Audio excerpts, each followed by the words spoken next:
A question I get time and time again is when is the best time to book flights? And in this video, I'll answer that question by going over exactly how to determine when the absolute best time to book the cheapest flights is.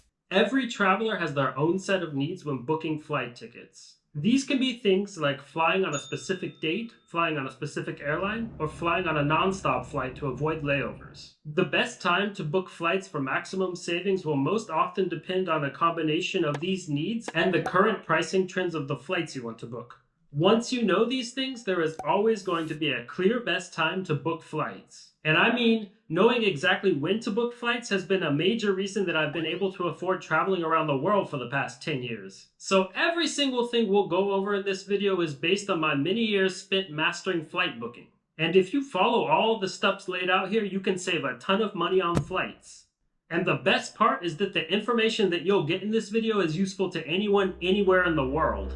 So no matter where you're booking your flights from or to, this video will help you determine the best time to book your flights for the cheapest price. And at the end of the video, I'll share a real-life example of how knowing exactly when to book my flights has saved me a ton of money too. So stay tuned for that. The first thing you've got to do when you know you'll need to book some flights is to consider what your ideal budget would be. Let's say the flights are priced at $1,200 right now. But you know that tickets often cost $800 for the exact same flights because you fly that route pretty often. And let's say it's over 6 months before your trip, so there's plenty of time for prices to change. Maybe prices are a little lower on other days, or it's cheaper to fly to or from another nearby airport. But for this particular trip, you're set in stone with the exact flights that you want, and you don't really want to have to change if at all avoidable. You're completely fine with paying $800 for those flights, but $1,200 is just way too much. So your ideal budget is $800. Budget set. But what if you're less certain about what the flight would usually cost? Well, there are tools to help you determine this. A great go-to tool for this is Google Flights. When you input any flight search into Google Flights, you'll get the current prices available, along with a comparison of the current lowest price with typical prices. A lot of people also like to use Momondo for this. I most often stick to Google Flights when I have a good idea of when I want to travel though. But if you do have really flexible dates, Momondo has a nice function where you can just scroll through 6 months of prices on one page. Both Google Flights and Momondo coincidentally use the same color coding, with green for prices below normal, yellow representing typical or average prices, and red representing higher than average prices. If your price is in the green area, then the absolute best time to book is likely right then. But if your flights are in yellow or red and you're not booking last minute, then it's probably time to set your ideal budget. For this, I find that Google Flights has the best data. So if prices seem out of control and are in the red area, I just go into Google Flights and see what the typical prices look like. Sometimes I know the route I'll be flying better than others. So when that's the case, I try to combine my own knowledge with the information on Google Flights. For example, I fly transatlantic flights between Europe and North America pretty often. And I know that airlines will have short sales every 3 or so months on many routes. These sales will often just last for a weekend or week, but catching one can mean saving thousands of dollars. Of course, the more you keep your eyes on flight fares, the higher the chance of catching a big drop in prices. But there's a great way to avoid having to constantly check flight prices that we'll go over later in this video. A general rule of thumb is that airline flight prices tend to go up during popular times to travel and down during less popular times to travel. The same idea also applies to when the best time to book your ticket is. There's also higher chances of finding a great last-minute deal during less popular times to travel. Often airlines need to offer flights on a route during less busy travel periods, and as a result, they sometimes sell empty seats for really low prices last minute. But last-minute deals are really an exception, and you cannot depend on them just popping up. But what you can depend on is seasonal variation in ticket prices. If we go back to the transatlantic flights that we were looking at, another important piece of information to know is when the peak travel times are, because those times are going to have higher prices for flight tickets. In the case of flights between Europe and North America, 2 peak times when prices will be much higher are during the winter holidays and the summer months. But this concept applies to flight prices all around the world. So if you're looking at a different route, make sure to consider when the peak travel times are. If you must travel during peak travel times, the prices that you'll have to pay will almost always be much higher. So plan accordingly. In the end, this just means you place a lot of value on flying at a certain time. But there are a lot of other aspects that travelers place value on. And to know when to book your flights, it's important to determine what aspects you place value on for your trip. One place where it can be useful to determine value is whether you want to book non-stop flights or flights with layovers. Say you want to fly from London to Tokyo. There are currently a ton of flights available with layovers that cost a lot less than non-stop flights. But the question for you to ask might be just how much less do those flights really cost? If you're talking about 10% savings off of the total ticket price, then it's probably not worth the extra time and hassle to add a layover to what could otherwise be a non-stop flight. But there's no right or wrong approach here, and you'll have to check what flights are available and determine this for yourself. I mean, sometimes I even find it more valuable not to take a non-stop flight even if the pricing is similar. There can be many reasons for this. Most often I've done so in order to earn more miles or fly on an airline in a specific alliance. But other times I've chosen flights with a layover over non-stop flights to take advantage of better flight times, to have a nice meal in a lounge and take advantage of the facilities, get access to a better onboard product, and even to get out of the airport and spend some time in a city between flights. There can be a lot to consider here, but it's totally fine if the hassle of switching flights is just something that you want to avoid at all costs. You just value having a non-stop flight a lot, and should consider that when determining the price that you're willing to pay for your flights. Nowadays, many airlines offer tickets that can be canceled or changed without a fee, and that is super valuable. And I'm not talking about refundable fares that will often cost double the price. No. Airlines like Delta, Southwest, United, American, and many more will let you cancel or change regular economy tickets after you've booked them. This customer-friendly practice became much more commonplace during the pandemic. And although some airlines have gone back to not letting you change or cancel anything for free, many have not. This can and should be a major factor in deciding which airline to fly to. But do be aware that you'll usually only be able to receive airline credit for changes and cancellations that you initiate if you haven't booked a fully refundable fare. This is still much better than nothing. And when determining the best time to book your flights, you really should consider the value of this kind of flexibility. And if you book a great deal but the price goes down even more within 24 hours, there's a high chance that you can cancel with a full refund back to your original method of payment and then rebook. This is written into law in the United States. But many airlines that operate outside of the US have also introduced similar rules. Preferring to book on an airline that offers this may be beneficial, but since not all airlines offer it, it's important to verify this information on each airline's own website. Another big factor for a lot of travelers is the airline that they fly. There is absolutely nothing wrong with preferring certain airlines over others, but going straight to your preferred airline to book could be a costly mistake.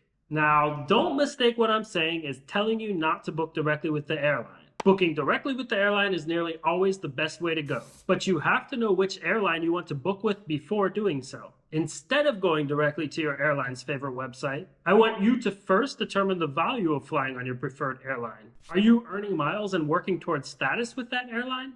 That's definitely got some value, but other airlines might also be able to offer you value here. Is there only one airline offering non-stop flights on your route? That could definitely be highly valuable for you if you want to avoid layovers. Do you just like that United Airlines plays Rhapsody in Blue on board like me? Then maybe there's a little bit of value to that for you too. And one other thing to consider here is that you'll often see budget airlines or low-cost carriers offering really low prices. At least they seem really low. But often when you just add in the cost of bringing a normal-sized carry-on bag, they don't turn out to be that cheap. There is nothing wrong with flying budget airlines. And if you properly research the costs involved, you can still save money flying them sometimes. But often this is not the case, and flying full-service airlines can actually come out cheaper. One more advanced technique that can be useful to keep track of from time to time is knowing when a fare is set to expire. To sell tickets, airlines have to file fares, and you can actually look up when a filed fare is set to expire. This can be found in the fare rules, and I like to use ITA Matrix to look at them. Even though pricing can fluctuate some within the filed fare, checking your flights at the time when a fare is set to expire can sometimes be a way to find a huge price drop. To find this in ITA Matrix, you just search for the flights you're looking at, select them, and then click on the rules link in parentheses. But if this all seems confusing, don't worry. While this could sometimes be useful for finding a huge drop in price for the tickets you want, in reality you can almost always have the work done for you automatically. All you have to do is set a price alert. And I always use the free Google Flights price alert function for this. I simply don't always have the time to sit down and search for flights for hours on end. And sometimes spending a lot of time researching fare rules isn't a possibility either. I'd imagine you don't always have the time for that either. But quickly checking an email alert with a price drop is a different story. Sometimes great deals just come around at surprising times. So even when you've done your research and know when the best time to book will likely be, it's a welcome surprise to have flights that have been hanging around the $1,000 mark to drop down to $400. Every once in a while this just happens, and if you have price alerts set, you can usually snag the deal in time. When you get that alert, that is the absolute best time to book your flights.